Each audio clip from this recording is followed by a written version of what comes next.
You'll pay your debt in my bed. Mountain Man told the fat girl, then fell in love. Instead, you'll pay your debt in my bed, the Mountain Man said, voice low as thunder, eyes like cold iron, or your father loses everything. Beatrice Brennan felt her lungs lock. She wasn't supposed to hear that sentence. She was supposed to stay in the kitchen, stir the thin potato soup, pretend she couldn't hear her father begging at the front door. But the cabin walls were old, and the words cut straight through the cracks and lodged themselves in her chest. Outside, the wind of early spring swept through the rundown Brennan farm, rattling loose boards and whistling through gaps in the roof. The land around the house lay bare and exhausted, as if it too had given up. 2 failed harvests, sick cattle, mounting bank notices. The soil had nothing more to give. Garrett Stone Hawthorne studied the man in front of him without blinking. At 38, he was built like the mountains that surrounded the valley, tall and broad-shouldered, with muscles carved by years of hard work and scars that spoke louder than any words. His hair was long, dark brown, pushed back from a stern, angular face. A dark beard shadowed his jaw, framing a mouth that almost never smiled and eyes the color of hammered steel. "You know my terms, Brennan," he said. $300, 2 years of interest. I gave you grace. I'm done waiting." Thomas Brennan's hand shook as he clutched his hat against his chest. At 50, he looked older, worn down by debt, drought, and guilt. "I don't have the money, Mr. Hawthorne. The bank took the cows, the tools are pledged, the land is barely mine. If you take what's left, I've got nothing. My girl's got nothing." Garrett's gaze shifted past him for the first time to the half-open kitchen door.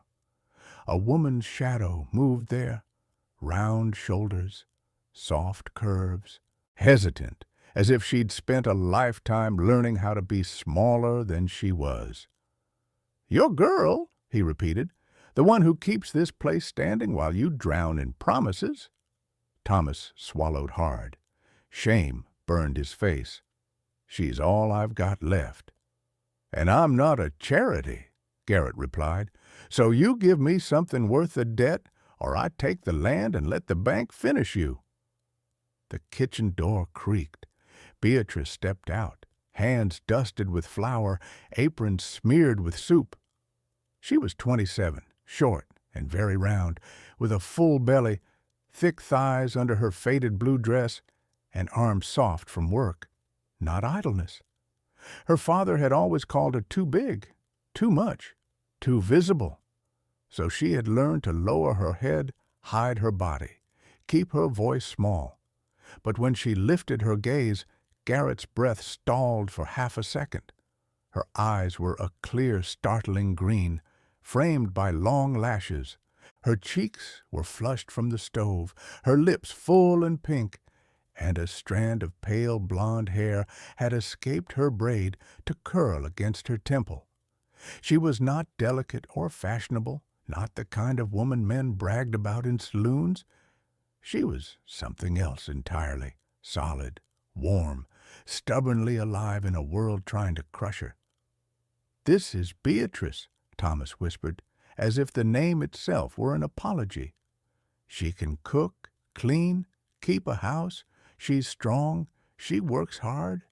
If you take her to your place in the mountains, she can work off my debt." Beatrice froze. For a moment, all she heard was the crackle of the dying fire and the frantic pounding of her own heart. Then she heard the soft, ugly echo of what her father didn't say out loud. "No one will ever marry her anyway.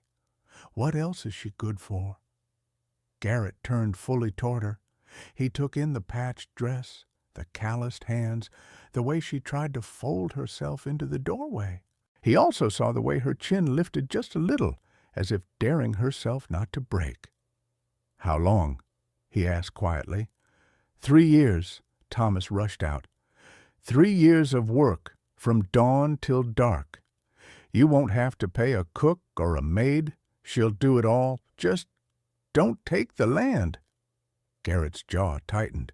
He should have walked away. He should have let the bank do its job, kept his life simple and his cabin silent. Instead, he looked at the woman in the doorway and saw something he hadn't expected, a spark of dignity in a place that reeked of desperation. He stepped closer, boots thudding on the warped floorboards, until he stood only a few feet from her. From this distance, he could see the faint tremble in her fingers, the shine of fear in her eyes, and beneath it, a stubborn, quiet courage. "What's your name?" he asked. "Beatrice," she whispered. "Beatrice Brennan." He held her gaze, letting the silence stretch. Then, for the benefit of the terrified man behind him and the girl who clearly understood every word, he spoke the sentence that would change all their lives. "You'll pay your father's debt in my bed," Garrett said, voice like flint striking steel. "Under my roof, in my house. You'll cook in my kitchen and sleep in the room I give you. 3 years. No running, no lying, no cheating. When the time is done, the debt is gone, and you walk free." Color drained from Thomas's face. Beatrice's fingers dug into her apron. The words sounded cruel, possessive, almost indecent. And maybe that was why he'd chosen them. A shield of harshness over something even more dangerous, the instinct to protect what he hadn't even taken yet. "So," he finished, eyes never leaving hers, "are you willing to trade 3 years of your life to save this farm?" Before we go on with what Beatrice answers, tell me in the comments, where in the world are you listening from? And would you have taken Garrett's deal if you were in her place? Beatrice Brennan didn't answer the mountain man right away. Her throat tightened, her breath snagged, and for a moment she could only hear the humming in her ears, the familiar sound of humiliation rising like heat under her skin. She had been laughed at before, mocked before, dismissed before, but never in front of a stranger who looked carved from raw stone and shadows. Thomas Brennan stepped aside, shoulders collapsing. "Bee, please," he whispered, "I can't lose the land." Lose the land. Lose the only thing he valued, and she, his daughter, was the payment he could live without. Beatrice understood perfectly. She always had. The kitchen behind her still smelled of boiling potatoes and stale bread. It was the same small room where she had spent most of her 27 years, cooking, cleaning, stitching, doing the jobs her father had no time for. She had expected to grow old in that room, alone, unchosen, too big, too loud, too much. Now, she was a bargaining chip. Garrett Hawthorne waited, arms crossed, expression unreadable. His height filled the doorway. His presence pressed on her ribs. But it wasn't the threat in his voice she remembered. It was the way his eyes had flickered when he first looked at her. One brief moment of surprise, as if he wasn't accustomed to being caught off guard. "Answer him, Bee," Thomas urged, desperation cracking his voice. "It's the only way." Shame crawled up her neck. She swallowed it down. "My father's debt," she said quietly, meeting Garrett's eyes for the first time, "is the reason you're here, not me." Something shifted in his face, barely noticeable, but real. "Your father made a deal," Garrett replied, voice deep and steady. "I'm offering a way for him to keep what's left." "And selling me is that way?" Her voice trembled. She hated that. Thomas stepped forward, reaching for her hand. "I'm not selling you, Bee. You'll be working for him, that's all." Her laugh was small, bitter, working in his house, under his rules, far from home, for 3 years. Better than starving, Thomas snapped, immediately ashamed of the harshness. Garrett said nothing. He didn't step closer. He didn't soften. He simply watched, measured, waited. Everything in the room, the cracked wood walls, the dust floating in the sunlight, her father's shaking hands, blurred together. Her stomach twisted, her heart hammered. She felt trapped between two men, one who would use her without hesitation and one who'd spent a lifetime wishing she'd been born smaller. She didn't want either fate, but life had never cared what she wanted. A sudden gust of wind shook the old farmhouse. The door banged once, hard. Beatrice flinched. Garrett didn't move, didn't blink, didn't break the tension. He was a stillness she both feared and couldn't look away from. Finally she spoke. "What happens if I say no?" Garrett's answer came without hesitation. "I take the deed. The bank strips the rest. You and your father end up on the street." Thomas made a choked sound. "B." Her chest squeezed. She had always known she wasn't cherished, but hearing the fear, real fear, in her father's voice carved a wound she couldn't ignore. Garrett's gaze dipped for the briefest second to her hands, small, calloused, trembling. "There will be food," he said quietly. "A room of your own, work you already know how to do."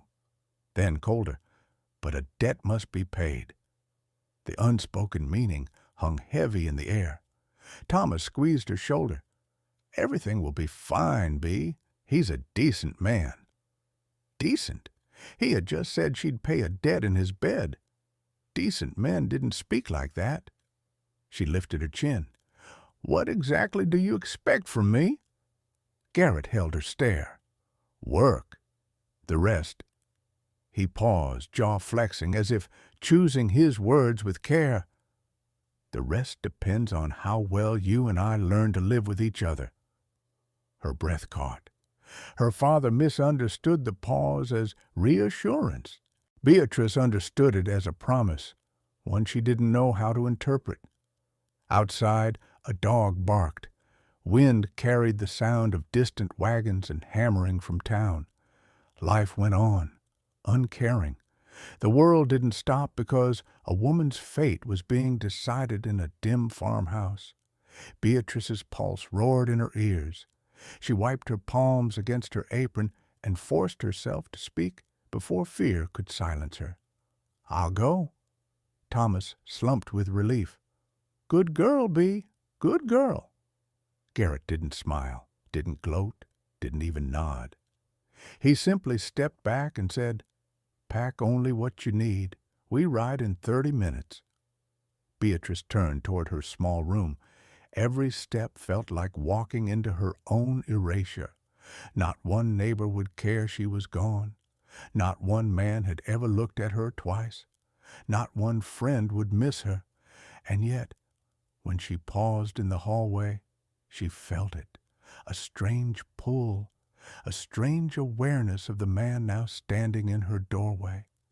Garrett Hawthorne, the mountain man enemies feared, the man her father owed his life to, the man who expected her to live under his roof, maybe under his command, maybe under his touch.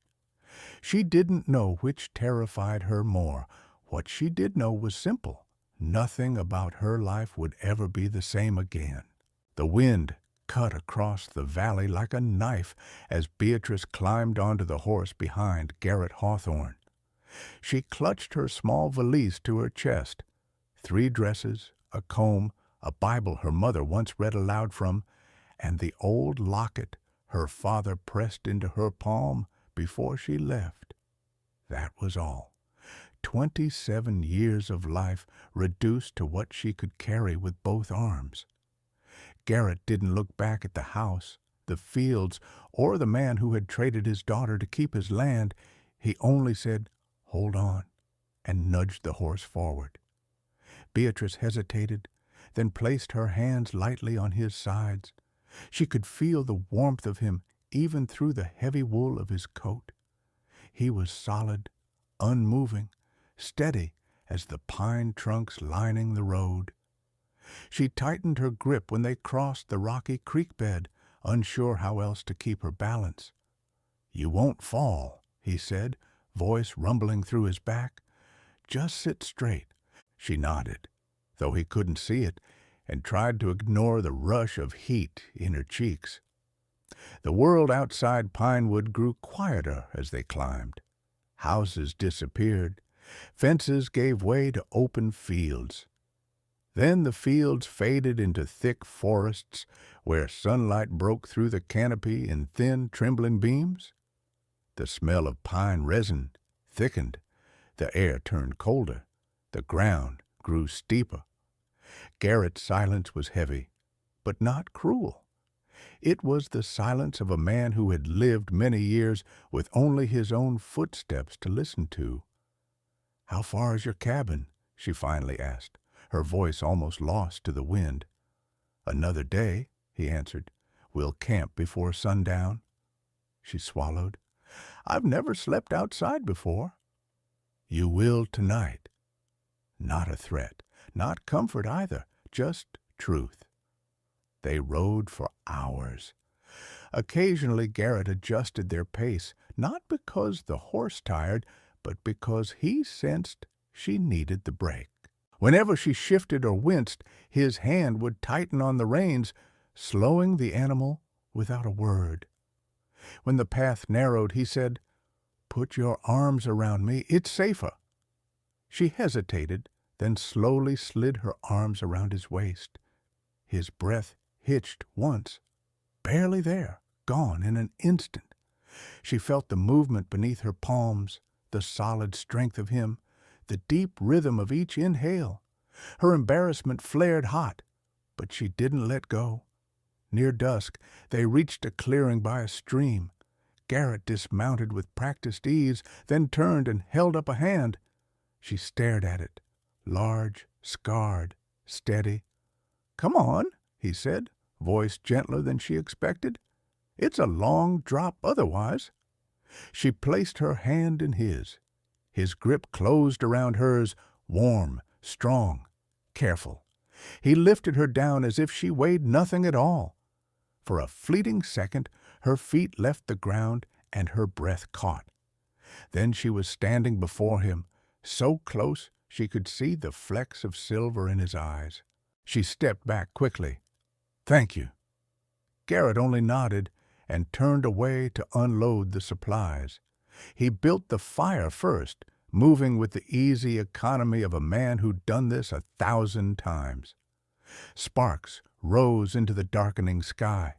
Flames crackled, the first hint of warmth cut through the cold. Beatrice wrapped her arms around herself. She had no coat thick enough for mountain nights.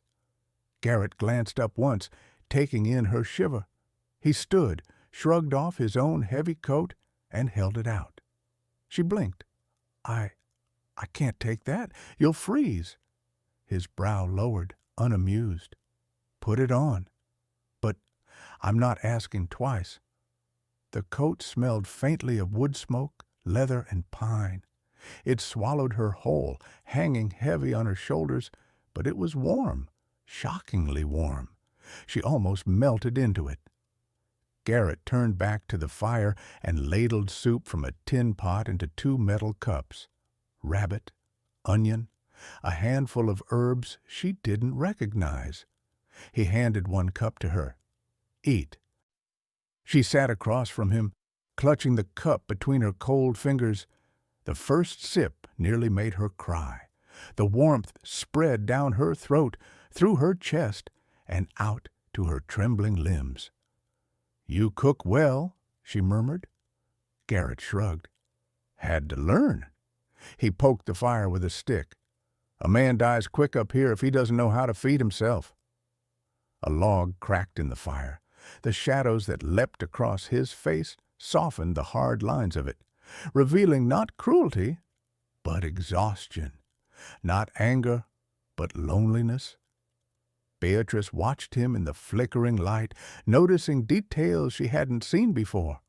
The faint scar running from his temple to the edge of his beard, the way his hands curled around his cup as if it were something alive, the way he stared into the fire with a look that didn't belong to a man at peace. "You've lived up here a long time," she said. 10 years? His voice was flat, final. She didn't ask why. She had already learned he wasn't a man who invited questions. After they ate, he rolled out 2 bedrolls, one close to the fire, one farther back. She stared.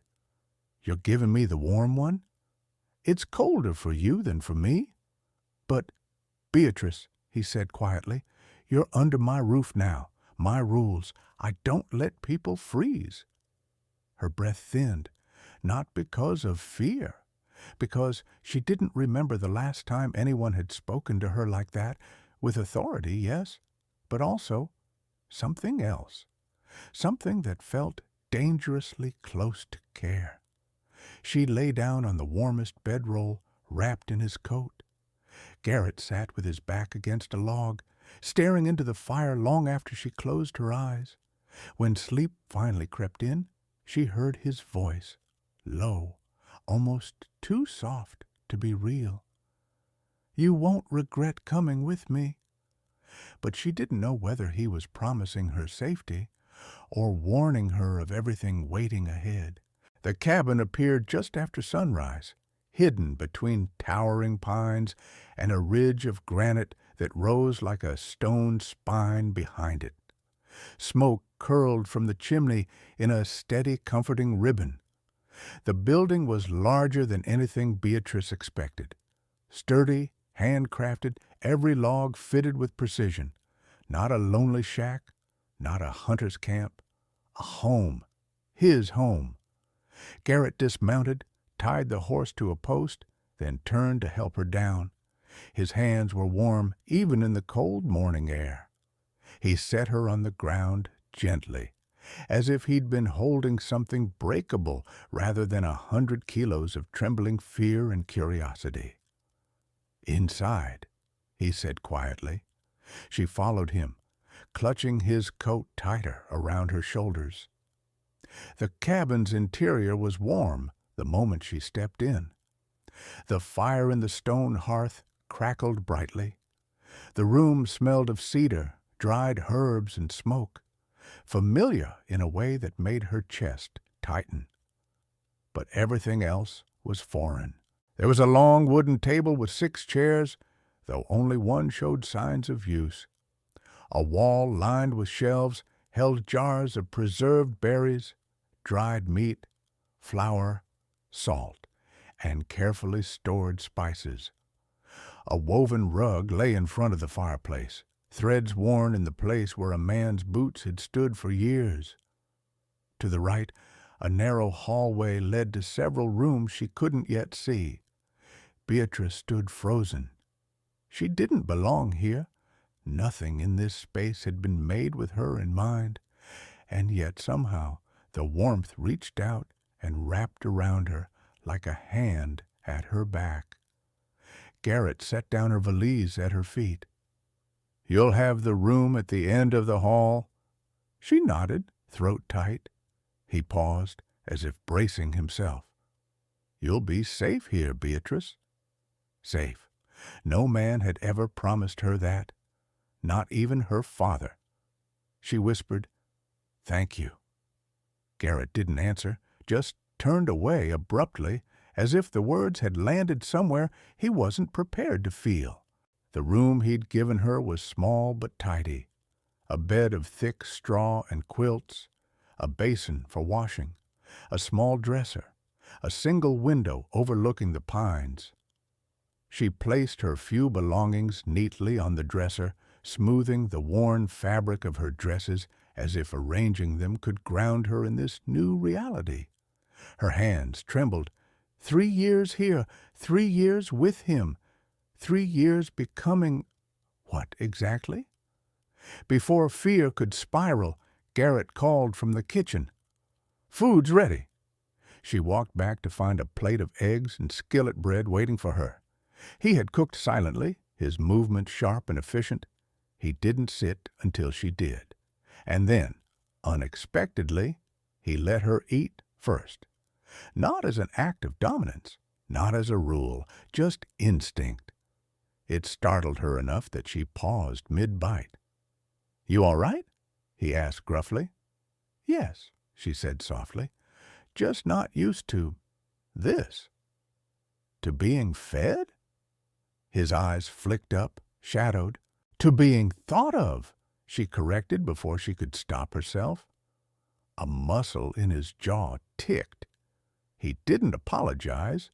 Garrett Hawthorne didn't seem like a man who apologized, but his gaze held hers for a moment too long. After they ate, he stood. "I'll show you the chores. Then you can work at your own pace. I don't keep people under my boot." Not a jailer, not a tyrant, just a man with rules. She followed him outside into crisp mountain air. He showed her the chicken coop first, 15 hens, some older, some still laying. Then the smokehouse, cool and smelling of oak wood and meat. The small barn with 2 milk cows and a fat, stubborn goat. And finally, the garden plot, overgrown, nearly swallowed by weeds. This was her place, Garrett said quietly, not looking at the garden, but seeing something inside it. Elena, his wife, the ghost in his silence. Beatrice stood still, respectful. "If you'd like, I can bring it back." His eyes lifted to hers. "You would?" "Yes," she said gently. "It deserves care. Someone loved it once." His throat worked. She did. Beatrice didn't push for more. Work filled the day quickly. She swept the cabin floors, scrubbed the table, aired out the quilts, washed clothes in cold stream water. Garrett kept his distance, chopping wood, repairing a loose hinge, hauling water. When she struggled to lift the wash bucket, he appeared silently, took the handle from her hands, and carried it without comment. When she burned her knuckle on the stove, he muttered something under his breath, grabbed a tin of salve, and gently smoothed it across her skin with surprising tenderness. "Be careful," he said, voice low. Her breath caught. "I will." Garrett didn't look at her as he screwed the tin shut, but his ears flushed almost imperceptibly. By evening, she was exhausted. The good kind of exhaustion, the kind that came from real work, not fear. She served stew and fresh bread. Garrett tasted it, froze, then slowly ate every bite. "You cook well," he said. Not a compliment, a fact, but it warmed her anyway. After supper, he surprised her again. "You should take the bath first." "The bath?" Her voice squeaked. "There's a copper tub in the back room. I'll bring in hot water." She stared at him. "Garrett, you don't have to." "I said I'd make room for you here," he cut in. "I keep my word." And he did. He hauled bucket after bucket of steaming water, filling the tub until it was deep enough to sink into. By the time she stepped in, the heat nearly made her cry. She scrubbed away the grime of travel, the fear of the last 2 days, the weight of her father's farmhouse. When she came out, hair damp and cheeks flushed, Garrett stood by the table sharpening a knife. He looked up and inhaled sharply. Not lust, not shock. Something softer, instantly smothered. "You can turn in," he said, clearing his throat. "Long day." She nodded and walked down the hall. At her bedroom door, she looked back. "Good night, Garrett." He paused in the act of sheathing the knife. "Good night, Beatrice." His voice was deeper than before, rougher, almost gentle. Later that night, she woke to the sound of him pacing in front of the fire, the floor creaking under his heavy steps. His silhouette moved back and forth, slow, restless. She couldn't hear his words, but she heard the weight of them. A man alone, too long. A man who didn't know what to do with someone who wasn't afraid of him. A man who wasn't as cold as he pretended. She pressed her ear to the cabin wall. "You'll be safe here," he murmured to the fire. A promise, maybe to her, maybe to himself. And for the first time since she left home, Beatrice closed her eyes with a strange, dangerous new feeling blooming inside her chest. Hope. Spring melted slowly into summer in the mountains, but the warmth did not soften Garrett Hawthorne. If anything, he grew quieter, more watchful. There were moments when Beatrice would turn and find him staring into the tree line as if expecting someone or something to emerge. He never explained, he never complained, but the mountain air felt different, carrying a tension she couldn't name. Life in the cabin fell into a rhythm. Beatrice cooked, cleaned, fed the hens, tended to the overgrown garden. Slowly, the soil responded. Tiny shoots of green broke through the ground. Sun-warmed earth filled her palms. Life was returning to a place that had long been left in silence. But beyond the quiet domestic routine, something in Garrett had begun to shift. He spoke more. Not much and not easily, but she heard cracks in the stone, glimpses of the man beneath the scars, a dry joke, a question about her favorite foods, a comment about the weather, a warning about wolves that lingered too close to the ridge, and once, as she wiped flour from her hands, he paused in the doorway and said, almost to himself, "It's good to hear someone moving around this place again." She didn't answer. She couldn't. Her throat tightened too much. But his words stayed with her long after he stepped outside. One afternoon, as she hung laundry behind the cabin, she noticed something strange. A set of hoof prints, deep, fresh, not Garrett's horse, and not from any trader's route. Someone else had been near the cabin. Her heart thudded. She scanned the tree line, but the forest stood still, silent, indifferent. Yet the hairs on her arms lifted, her body recognizing danger before her mind could catch up. When Garrett returned from checking his trapline, she pointed to the prints. His reaction was instant. A hardening of the eyes, a tension in his shoulders, his hand drifting toward the knife at his belt. "How long ago?" he asked. "An hour, maybe 2, she said quietly. He crouched, studying the dirt. Too clean, too deliberate. His jaw locked. Someone wanted to be seen. "Who?" she whispered. Garrett stood slowly. "Bandits work these ridges, drifters, and some men I've crossed don't forget it." Her breath caught. "They're after you?" A pause. Then a deeper, more unsettling answer. "They might be after you." Her blood chilled. "Me? Why?" Garrett opened his mouth, then hesitated. For the first time since she'd met him, uncertainty flickered across his face. "Because of your father," he finally said. Beatrice froze. "My father? What did he do?" Garrett exhaled, long and strained. "A month before he ever owed me money, Thomas Brennan borrowed from men far worse. Land speculators, claim jumpers. They work with the railroad sometimes. They seize whatever land they want, and people who get in their way disappear." Her stomach twisted. "He never told me." "No," Garrett said. "He told me." The world tilted beneath her feet.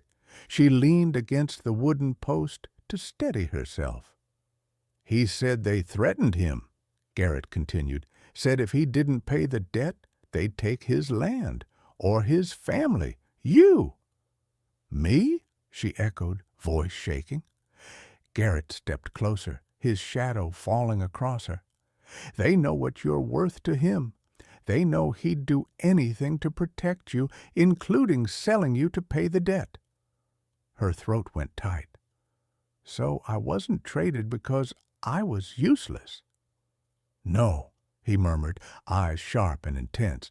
"You were traded because you were the only thing those men wanted." Beatrice stared up at him, breath trembling. For so long she had believed every cruel word her father said, too big, too slow, too unlovable. But now, faced with a different truth, she didn't know which was harder to bear. "Why didn't you tell me sooner?" she whispered. Garrett's jaw worked. "Because I hoped they'd given up, because I didn't want to scare you, because keeping you here far from town seemed safer than letting you walk into Pinewood alone." Her pulse hammered. "So I'm not just paying a debt, I'm hiding." Garrett's voice lowered to a dark, controlled rumble. "You're under my protection. There's a difference." Her chest tightened. "And what if they come here?" He didn't blink. "Then they'll leave in pieces."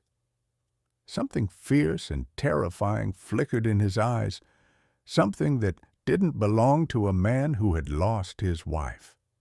Something that belonged to a man ready to fight again, ready to burn the world before he let harm touch someone under his roof. Her breath shook. Why? Why protect me like that? Silence stretched between them. Wind rustled through pine needles.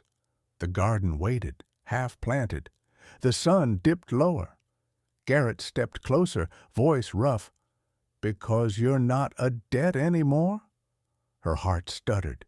"You're not a burden, and you're not something to trade." His voice softened. "Barely. You're someone I chose to keep here." She swallowed hard. "Garrett." He cut her off, not unkindly. "There's more." Her chest tightened again. "More?" He nodded slowly. "Your father isn't the only one with a past. Mine's not clean either." Beatrice waited, breath held. He looked toward the ridge, toward the stone grave she hadn't yet seen. His voice dropped to a grit-scraped whisper. "I'm not hiding up here because I'm lonely." A beat. "I'm hiding because men died the night I lost my family, and some people never forgave me for burying the ones responsible."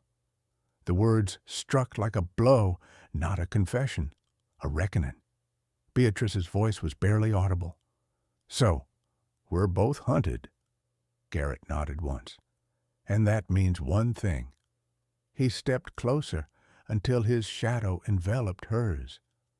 "We survived together, or not at all."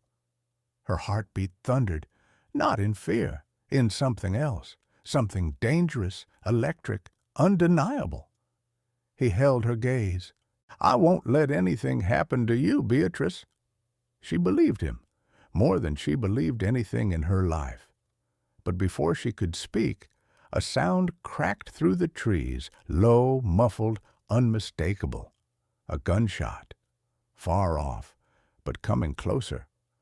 Garrett grabbed her wrist, his voice dropping to a lethal whisper. "Inside. Now." And just like that, the quiet mountain life she'd begun to trust shattered. Garrett shoved the cabin door shut the moment Beatrice stepped inside.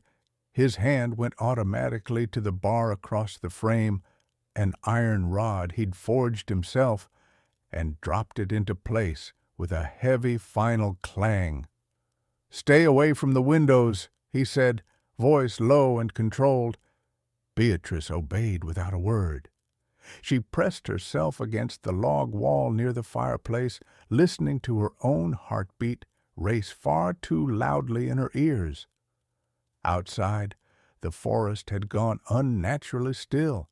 No birdsong, no rustling branches, only the faint echo of that distant shot. Garrett grabbed his rifle from the mantel, checked the chamber, and positioned himself near the front window, standing just far enough to avoid being visible from outside. "Is it them?" she whispered. His jaw tightened. Could be. No one else fires a gun on this ridge without knowing exactly whose land they're walking into. Fear crawled cold fingers up her spine. What do they want? You, he said simply. She flinched. Garrett turned, not fully, but enough for her to see the fire in his eyes. I won't let them touch you, not 1 inch. Beatrice swallowed, torn between terror and something that felt dangerously close to trust. What should I do? You stay behind me, he said. You listen when I speak, and whatever happens, you do not open that door. Her throat tightened. But you'll be outside. He shook his head once. Not unless I have to. I don't want to fight. Another gunshot cracked, closer this time. The sound bounced off the rocks surrounding the cabin, echoing through the clearing. Garrett cursed under his breath. They're announcing themselves. Announcing, not sneaking, a message. Bootsteps crunched through pine needles. Slow, purposeful. Not 1 man, 3, maybe 4. Beatrice pressed a hand to her mouth to stop a whimper. Garrett's voice dropped to a whisper sharpened by steel. Go to my room, 2nd door. If things go bad, there's a trap door under the bed. Hide there. She stared at him. You expect me to run while you... Yes. A single word, absolute, leaving no room for argument. But something inside her rose like heat. Something she hadn't felt in years. She wasn't livestock. She wasn't a transaction. She wasn't a burden. Garrett, she whispered, stepping closer, I won't abandon you. He looked at her then, really looked, not at her size or her fear, but at the woman standing in front of him. And something softened in his expression, a crack in the stone. You're braver than you think, he murmured, but bravery doesn't protect you from bullets. Before she could answer, a voice boomed from outside the cabin. Hawthorne, we know you're in there. Come out and talk. Beatrice's blood froze. Garrett raised his rifle, but didn't move from the window. Name yourself, he barked. A cruel laugh echoed back. You know damn well who I am. Garrett's jaw clenched. His knuckles whitened around the gunstock. Beatrice whispered, Who is it? He didn't take his eyes off the trees. Miller. Used to run with the men who robbed me years ago. A pause, a dark shift in his voice. I thought he died with the rest of them. The man outside shouted again, voice dripping venom. Heard you took Brennan's girl. Heard you're keeping her tucked away like a prize sow. Thought we might come claim what we're owed. Beatrice's breath hitched, humiliation slicing through her. But Garrett reacted first. His roar shook the walls. You speak her name again, and I'll put you in the ground. Silence. A loaded, vicious silence. Then another laugh. So that's how it is? Big man's gone soft? Garrett moved before he thought. He slammed open the small side window, braced the rifle, and fired a warning shot so clean it tore a branch off a pine tree near the intruders. Next one hits flesh, he growled. Feet shuffled, someone cursed, but Miller didn't retreat. This ain't over, Miller called. Next time we come, we're taking her, and you won't be able to stop us. Their footsteps withdrew into the forest, slow, deliberate, mocking. Garrett didn't lower the rifle until the last echo faded. Only then did he turn around and find Beatrice standing tall, fists clenched, tears shining, but unshed. You're not doing this alone, she said, voice shaking but steady. Not anymore. Garrett crossed the room in 3 long strides. He cupped her face in both hands, rough palms trembling. You listen to me, he whispered fiercely. No one takes you from this cabin. They'll have to kill me first. Her tears finally fell, but she didn't look away. Then I stand with you. For a moment, Neither of them breathed. He lowered his forehead to hers, eyes burning with something deeper than anger, something that terrified him more than any threat outside the door. "Beatrice," he murmured, voice cracking at the edges, "I won't let them win." And for the first time, she believed it. The cabin stayed silent long after the men disappeared into the forest. The fire crackled softly, throwing flickers of gold across the log walls, but neither Garrett nor Beatrice moved. The air was thick with leftover fear, with anger that had nowhere left to go, with something unspoken hovering between them like smoke. Garrett set the rifle down slowly, as if he were disarming himself of more than metal and powder. His shoulders sagged, not in defeat, but in relief that was almost painful. He moved to the table and braced both hands against the wood, head bowed. Beatrice hesitated only a moment before walking toward him. Her footsteps were soft against the rug, the only sound in a cabin too full of breath they'd both held for too long. "Garrett," she whispered. He didn't lift his head. His voice came rough, splintered. "I should have killed him." "You showed restraint," she answered gently. "That's strength." He shook his head, jaw tightening. "Restraint puts you in danger. Restraint lets men like him walk away and think they can come back." Beatrice reached out, her fingers trembling, and touched the back of his hand. His skin was warm, rough, calloused, but the moment she touched him, something inside him broke. Garrett's eyes lifted to hers, raw and unguarded. "I can't lose someone again," he whispered. Her breath caught. The way he said it, it wasn't fear of danger, it was fear of history repeating itself. A wound reopened, a man who had already buried his heart once, refusing to do it again. "You're not losing me," she said softly. Garrett straightened, his height casting her in shadow.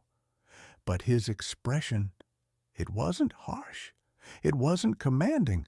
It was vulnerable in a way she had never imagined possible for a man made of mountain rock and old scars.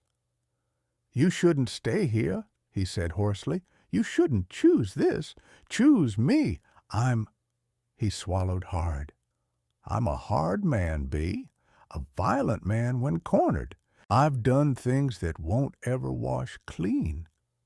She stepped closer until only inches remained between them. "And I'm a woman the world never wanted," she whispered. "Yet you look at me like I matter." She wasn't sure where the strength came from, maybe from the gunshot that nearly took him, maybe from the fear she'd felt at losing him, maybe from the truth that had been growing inside her long before she dared admit it. "You told me I'm safe here," she said. "Let me tell you something in return." Her voice trembled, but didn't break. "I feel safe with you." Garrett inhaled sharply, as if her words hit deeper than any bullet could. He reached out slowly, giving her every chance to step away. She didn't. His hand cupped her cheek, warm, steady, claiming nothing, asking everything. "Beatrice," his voice was barely a breath, "if you stay, this becomes your home." Her eyes glistened. "If I stay, do I stay as a debt?" Garrett's thumb brushed away a tear that slid down her cheek. "No," he whispered, every word weighted and certain. "You stay as what you already are." A pause, a breath. "Mine, if you'll have it." The fire crackled. The wind eased. The whole mountain seemed to hold its breath. Beatrice closed her eyes, letting the warmth of his touch anchor her, and then she asked the only question that truly mattered. "Is this enough to survive what's coming for us?" Garrett leaned in, forehead touching hers, voice low and steady. "It will be," he said, "if we face it together." The cabin glowed with firelight, two shadows merging into one. But outside, beyond the timberline, danger was already returning. And love, new, fragile, fierce, would have to fight for its place in the world. Stories like this remind us that love doesn't always arrive gently. Sometimes it comes through danger, through loss, through the fierce choice to protect someone who never believed they deserved protection. If you're listening right now, from a busy city, a quiet bedroom, or halfway across the world, tell me where you are. Every comment reminds me how stories cross mountains, oceans, and lonely places to reach another heart. And if you still believe in love that survives the dark, stay with me. The next story is already waiting for you.